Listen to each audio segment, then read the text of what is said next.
And this is another example of where I think, now, do I think Tucker is considering a run for president?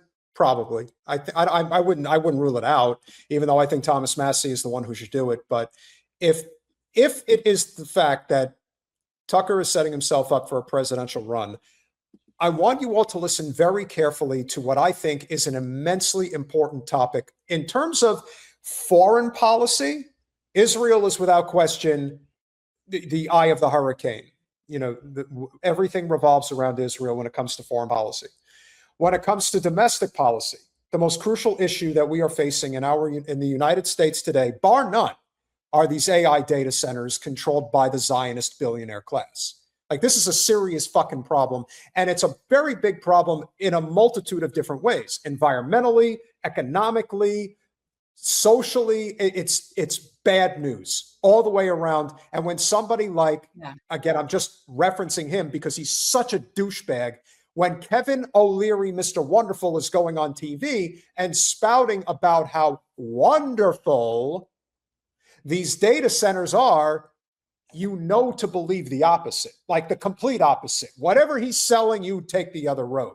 And that's why when Tucker had on Richard Warner the other day, here's what they discussed, and this to me is very important. It's digital control systems where we have no more control over our liquid assets. It will be, of course, programmable, permission-based. So only what the central planners allow you to use your money for, at what time and place and location will be permitted. And if you're in the wrong place, it's not going to work. And if you're buying the wrong book title, it's not going to work, and so on. I mean, there's no limit to how much you can fine-tune and control. Oh, they don't have so much power. They can't control, millions of people. Well, this is what the drive to build all these hundreds, in fact, thousands of data centers is about. It is an organizational challenge to micromanage the world's population through the new financial world order. Yes, but they're working on solving that. AI is really about that.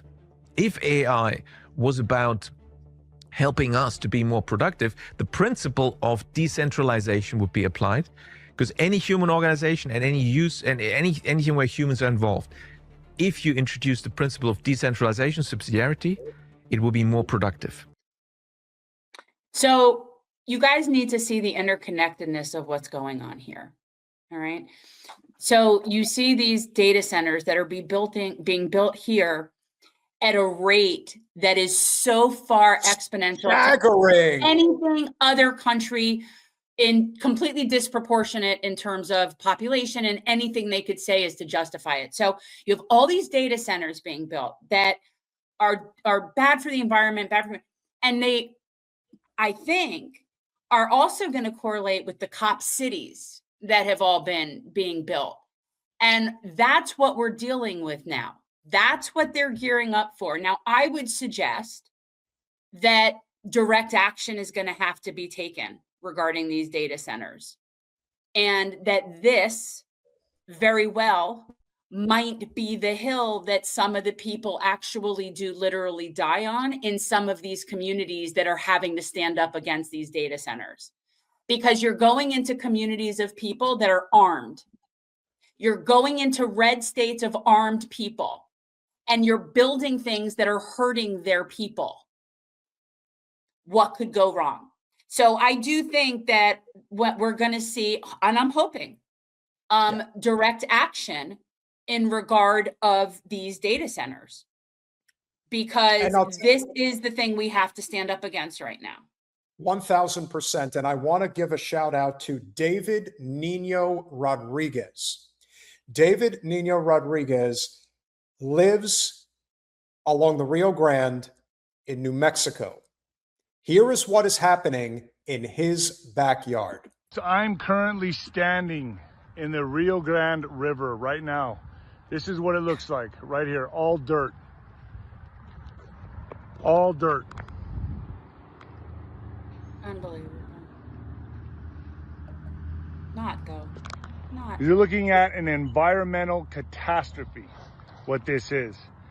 The new Meta data center in Los Lunas, New Mexico, takes 75 million gallons per year to cool down the data center. And this is what we're left with.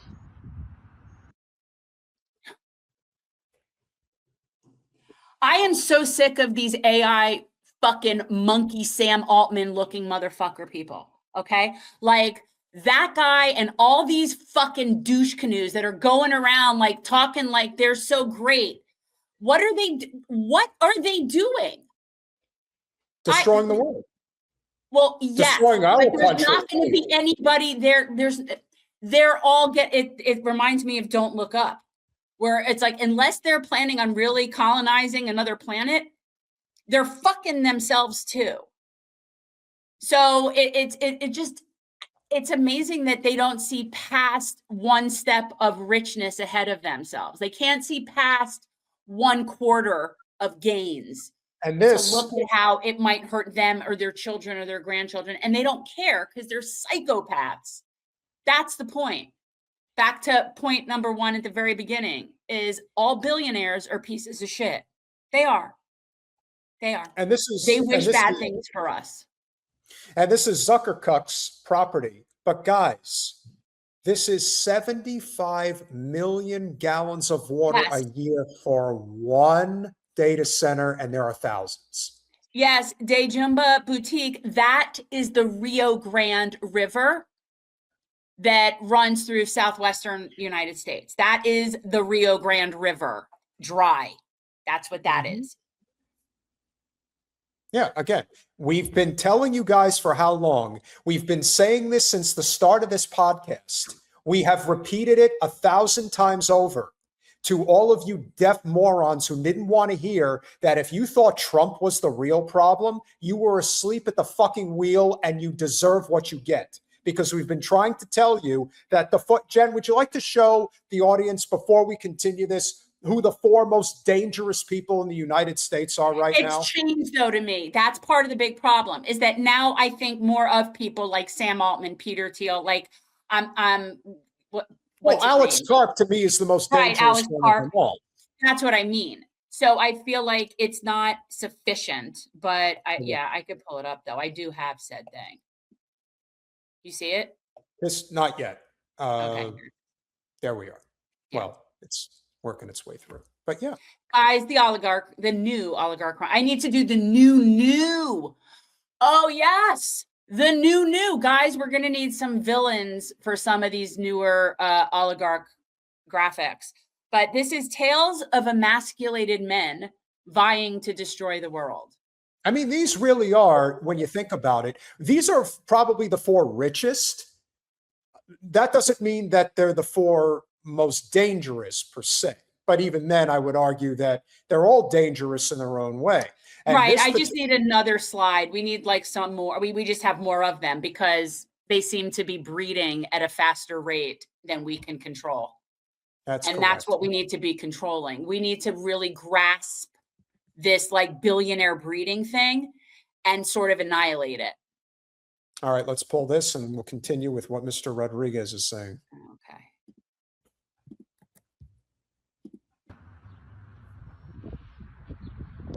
Another data center is being built in El Paso right now, a Facebook Meta data center.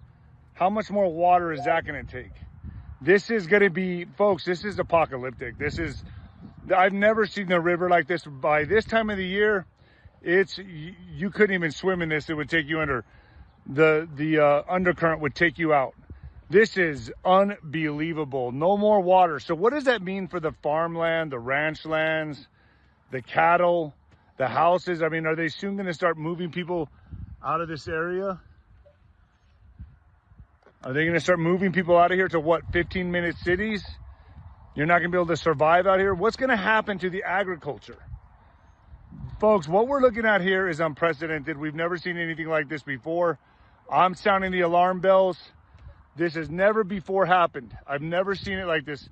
Bone dry. Bone dry. All of it. Unbelievable. Better write your congressman, because these politicians are as corrupt as they come, all getting paid off for this. So what does this mean? We're going to trade out humanity for AI so they can track and trace you better. And who's bringing this in? Well, it looks like to me Trump is taking down the deep state, right? He's going after Obama. He's going after everybody, but he's replacing it with AI data centers, ruining the environment. It's infuriating. This used to be a gushing river. It's gone. If we don't do something now, folks, humanity's screwed. Oh, we're there. And to further sound alarms, and I'm going to say this again, like for people who don't know, I spend a lot of time watching people who really know what they're talking about. So like, I don't make things up. Well, I do, but not Usually. I do. I make up some things, but not these things. So somewhere in June, July, we're going to start to really be hit with what's been going on in the Strait of Hormuz. By the end of the summer and into the fall, we're going to see food shortages like we haven't seen before. The fertilizer lack thereof will then be coming into play, because now you're talking about by the end of the season, we're not going to have the amount of food. And I mean globally, right? I'm not just talking about in this country. This is a global problem that we've created. So yeah, and people do need to be aware. This is definitely going to start to get even worse. There's a reason why we have fought the way that we have for as long as we have. And in so many respects, you know, when someone says, well, why don't you just turn away? Why don't you just, go back to what you were doing? You can't go back to what you were doing. You're expecting the corporate media Cover this? to cover this Cover when an it actual impacts problem? data centers? Like The an data actual centers, who do you think owns corporate media? The same people that own the data centers.